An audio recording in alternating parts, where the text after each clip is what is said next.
समोसे हो या चाट, दही भल्ले हो या कचौरी, इसके बिना तो ये सारी रेसिपी है बिल्कुल अधूरी। तो जी हाँ फ्रेंड्स, मैं लेकर के आ गई हूँ इमली की खट्टी मीठी चटनी, जिसे आप एक बार बनाएं और महीनों इसे खाइए।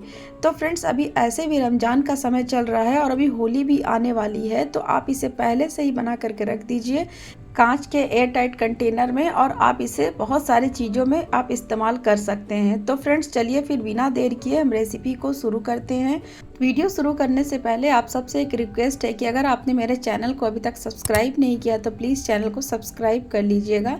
तो चलिए फिर शुरू करते हैं। तो इसके लिए मैंने यहाँ पर 250 ग्राम इमली ले लिया है और इसे मैंने रात भर भिगोने के लिए छोड़ दिया था। अगर आप चाहे तो इसे गर्म पानी में आधे घंटे के लिए भिगो कर के रख सकते हैं, बहुत अच्छे से फूल जाती है।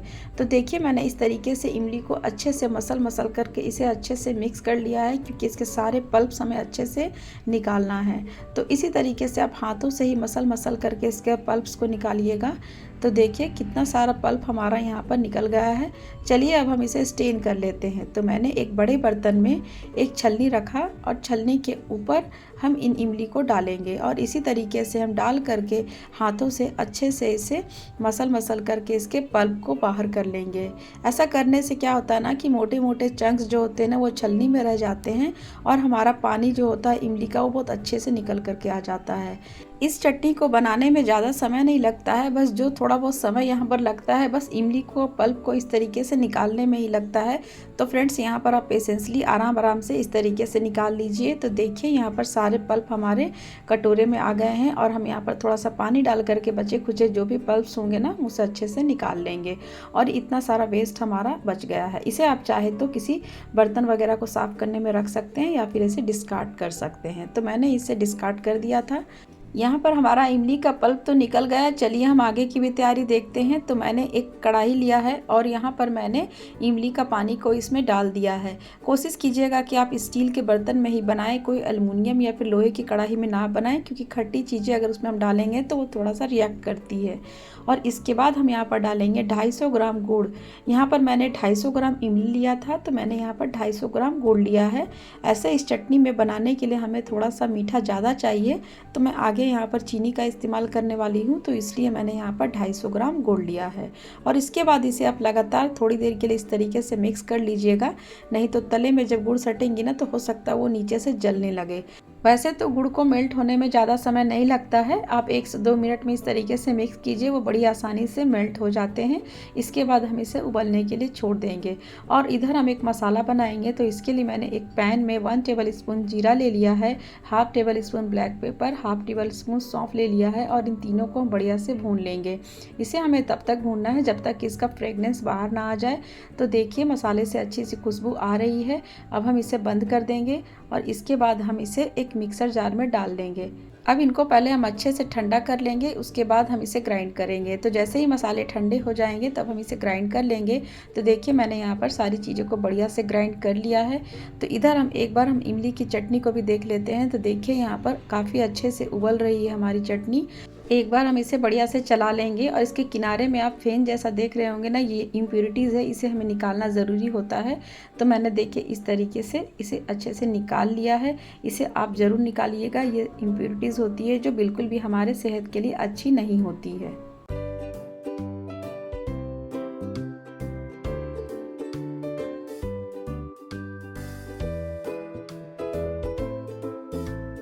अब हम यहीं पर डाल देंगे 1/4 कप चीनी।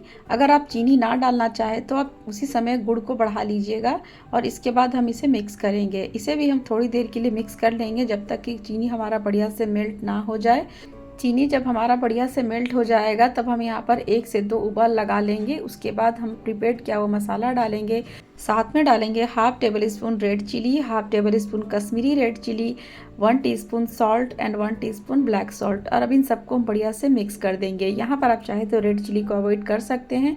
मुझे खट्टी मीठी और तीखी चटनी बनानी थी तो मैंने यहाँ पर रेड चिली का भी इस्तेमाल किया है और ब्लैक सॉल्ट को भी आप चाहे तो थोड़ा बढ़ा सकते हैं। और इसके बाद हम इसे बढ़िया से मिक्स कर देंगे और उबाल आने के लिए छोड़ देंगे। और इधर हम एक चीज़ और तैयारी कर लेते हैं। तो मैंने यहाँ पर लिया है 1 टेबल स्पून मगज के बीज। आप यहाँ पर मगज के बीज को डायरेक्टली भी डाल सकते थे, लेकिन मैंने यहाँ पर थोड़ा सा इस तरीके से भून लिया है। इससे ये काफ़ी अच्छे से फूल जाते हैं और काफ़ी बढ़िया हो जाता है टेस्ट। तो चलिए यहाँ पर मैंने मगज के बीज को बढ़िया से भून लिया है और एक बार चटनी को भी चेक कर लेते हैं। तो देखिए चटनी हमारी धीरे धीरे गाढ़ी हो रही है।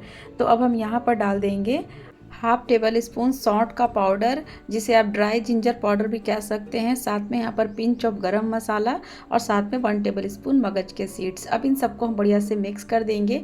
गरम मसाला भी चाहे तो आप यहाँ पर स्किप कर सकते हैं, लेकिन इससे बढ़िया फ्लेवर आ जाता है, तो इसलिए मैंने इसमें ऐड कर दिया है। और इसके बाद हम इसे बढ़िया से मिक्स कर देंगे और इसे अच्छे से उबाल आने के लिए छोड़ देंगे, ताकि चटनी हमारी थोड़ी सी और गाढ़ी हो जाए। इस स्टेज के बाद हमें बहुत ज़्यादा उबालने की ज़रूरत नहीं है। 1 से 2 मिनट में ये चटनी गाढ़ी हो जाती है और ठंडे होने के बाद भी और ज़्यादा गाढ़ी हो जाएगी। तो देखिए कितना बढ़िया कलर आया है चटनी में। तो चलिए अब हम इसे थोड़ी देर के लिए 5 मिनट इस तरीके से कढ़ाई में ही छोड़ देते हैं और उसके बाद हम एक बॉल में ट्रांसफ़र कर लेंगे। अभी चटनी हमारी गर्म है, ये जैसे जैसे ठंडी होंगी ना, ये और गाढ़ी होती चली जाएंगी। तो देखिए कितनी बढ़िया हमारी ये रेड चटनी बन करके तैयार हो गई है। इस चटनी को हम किसी भी चीज़ में सर्व कर सकते हैं, चाहे वो चाट हो, समोसा हो, कचौरी हो या फिर दही भल्ले। तो फ्रेंड्स देर मत कीजिए, आज ही बनाइए इस चटनी को। होली आने ही वाली है, आप ये सारी तैयारी पहले से ही करके रखेंगे ना, तो होली में बहुत ज़्यादा तामझाम करने की ज़रूरत नहीं पड़ेगी और आराम से आप किसी भी चीज़ में आप इसे सर्व कर सकते हैं। तो फ्रेंड्स कैसी लगी मेरी आज की ये रेसिपी? अगर आपको मेरी आज की रेसिपी पसंद आई होगी तो प्लीज़ मुझे एक प्यारा सा कमेंट ज़रूर कर दीजिएगा कि आपको मेरी आज की वीडियो कैसी लगी। और अगर आपको मेरी वीडियो पसंद आई हो तो प्लीज़ वीडियो को लाइक और अपने फ्रेंड्स एंड फैमिली को शेयर जरूर कर दीजिएगा। और अभी तक आपने अपने चैनल रिंकू किचन्स को सब्सक्राइब नहीं किया है तो प्लीज़ चैनल को सब्सक्राइब करके बेल आइकन को प्रेस जरूर कर दीजिएगा, ताकि आपको मेरे आने वाले नए नए वीडियो के नोटिफिकेशन मिलते रहें।